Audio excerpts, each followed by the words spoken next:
Assalamualaikum warahmatullahi wabarakatuh. Perkenalkan, nama saya Muhammad Irwansyah. Di sini saya beserta kelompok ingin mempresentasikan hasil review kami yang berjudul Pengembangan Kemampuan Pemasaran pada Perusahaan Kecil dan Menengah, Implikasi untuk Kinerja.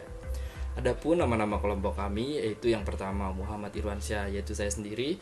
Kemudian ada Muhammad Etikiu Bangsawan, kemudian ada Putri Aulia Waluyo, kemudian ada Valda Alivia Veronica, dan yang terakhir ada Fatima Al-Azhara. Baik, untuk pembahasan selanjutnya yaitu latar belakang penelitian. Kemampuan pemasaran yang baik dapat mendorong minat konsumen untuk membeli produk-produk yang ditawarkan oleh perusahaan, baik melalui periklanan atau komunikasi secara langsung dengan konsumen. Pada dasarnya, baik perusahaan kecil, menengah maupun besar selalu berkompetisi dalam menarik minat konsumen. Untuk itu, perusahaan juga harus menyiapkan dan membekali para karyawan atau pekerja di perusahaan tersebut untuk bisa menguasai skill komunikasi dan kemampuan pemasaran yang baik, agar dapat menjual produk yang ditawarkan sebanyak-banyaknya. Di samping itu, perusahaan juga perlu meningkatkan dan memberdayakan sumber daya manusia, klien atau karyawan dalam organisasi atau perusahaan. Selanjutnya ada permasalahan penelitian. Kemampuan organisasi mewakili seperangkat kemampuan yang kompleks untuk melakukan operasi perusahaan secara efisien dan sistematis, menggunakan serangkaian sumber daya organisasi secara terkoordinasi. Oleh karena itu, keunggulan kompetitif perusahaan bergantung pada sumber daya dan kapabilitasnya, yang pada gilirannya bergantung pada investasi yang dilakukan di masa lalu untuk meningkatkan posisi kompetitif.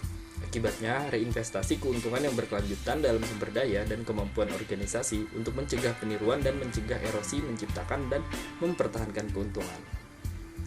Next. Teori-teori penelitian. 1.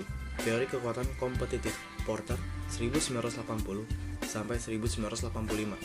Setiap industri memiliki seperangkat atribut yang diwakili oleh kekuatan kompetitif, hambatan masuk, ancaman pengganti, kekuatan tawar pembeli dan pemasok, dan persaingan di antara perusahaan yang ada, yang menentukan potensi keuntungan pasar. 2. Teori RBV. Secara bertahap, berkembang menuju keyakinan bahwa sumber daya saja tidak mungkin merupakan dasar kompetitif yang khas bagi perusahaan. Sumber daya perlu bekerja dalam tim dengan cara yang terkoordinasi untuk mencapai pengembalian di atas rata-rata atau posisi pasar yang unggul.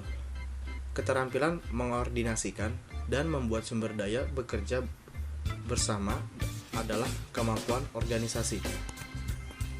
Hipotesis. 2 hipotesis penelitian pertama adalah sebagai berikut. H1.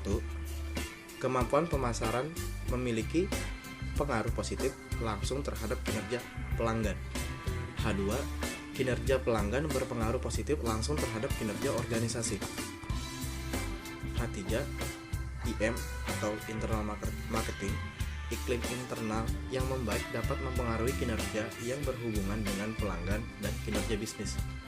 Jika pekerja lebih puas dan termotivasi dengan lebih baik, lebih berorientasi pada pelanggan dan layanan, lebih terlatih dan lebih fleksibel, lebih berkomitmen pada strategi dan tujuan perusahaan, dan lebih peduli untuk mengordinasikan kegiatan mereka dengan departemen lain. Pemasaran eksternal harus ditingkatkan. H4. IM atau internal marketing. Akhirnya, inisiatif IM atau internal marketing memungkinkan perusahaan memperoleh hasil komersial dan uang yang lebih baik. Rafiq dan Ahmad mengatakan bahwa keterpaduan SDM yang terkoordinasi dengan tujuan mencapai tawaran yang lebih berharga adalah dasar yang sangat berguna untuk penerapan strategi organisasi yang tepat, sehingga membantu mencapai tujuan kinerja bisnis yang lebih besar.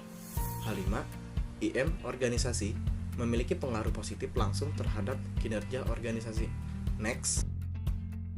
Hasil dan pembahasan. Pemasaran internal berdasarkan karya Money oleh Berry tahun 1981, premis dasar yang mendasari konsep IM adalah bahwa sama seperti organisasi merancang tindakan spesifik yang bertujuan untuk mengantisipasi dan memenuhi tuntutan pelanggan mereka. Mencapai tujuan perusahaan juga secara intrinsik terkait dengan pengembangan atau daya tarik, tindak lanjut atau motivasi dan kepuasan. Retensi pasar internal yang diwakili oleh karyawan perusahaan ada 2, yaitu yang pertama implementasi konsep IM diperlukan di semua sektor. Yang kedua, LM melibatkan upaya terencana untuk mempromosikan berbagi informasi di pasar di antara anggota organisasi. Next. Pengukuran variabel dalam model.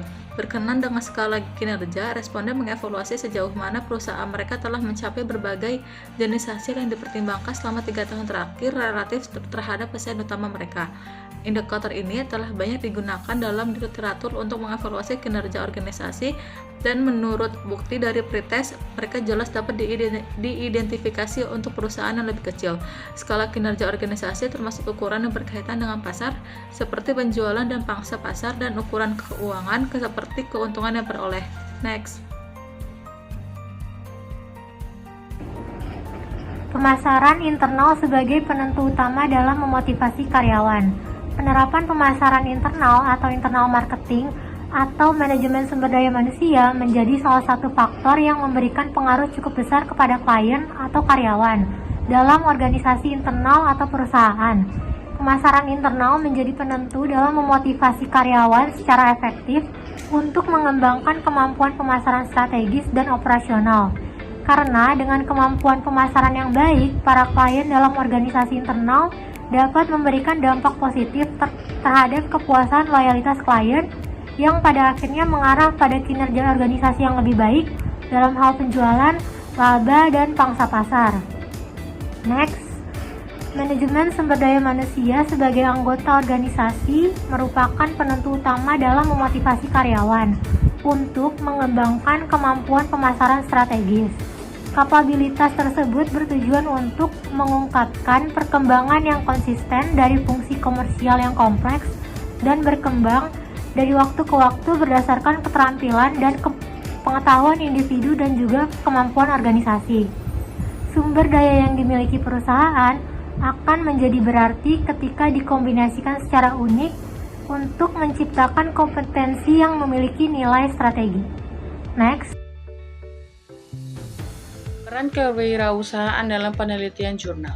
Manajer harus fokus pada implementasi kebijakan IM, struktur yang lebih rata dari perusahaan tersebut, dan fleksibilitas mereka yang lebih besar dibandingkan dengan organisasi yang lebih besar dapat memfasilitasi implementasi tersebut. Dengan tujuan memfasilitasi perkembangan profesional dan pribadi mereka, harus menjadi keharusan di UKM Rumania untuk meningkatkan kinerja mereka. Slide terakhir yaitu pendapat kelompok tentang penelitian pada jurnal. Menurut pendapat kami, penelitian ini sangat menarik dan berperan sebagai fungsi pembelajaran bagi kami. Materi yang dipaparkan dapat menjadi ilmu yang bermanfaat. Gagasan yang disajikan dalam jurnal bersifat baru dan menarik, menyajikan teori dan desain dengan paradigma yang cerdas, sehingga dapat membuka ruang pikiran baru. Baik, demikian presentasi yang telah kelompok kami sampaikan. Kurang lebihnya mohon maaf. Wassalamualaikum warahmatullahi wabarakatuh.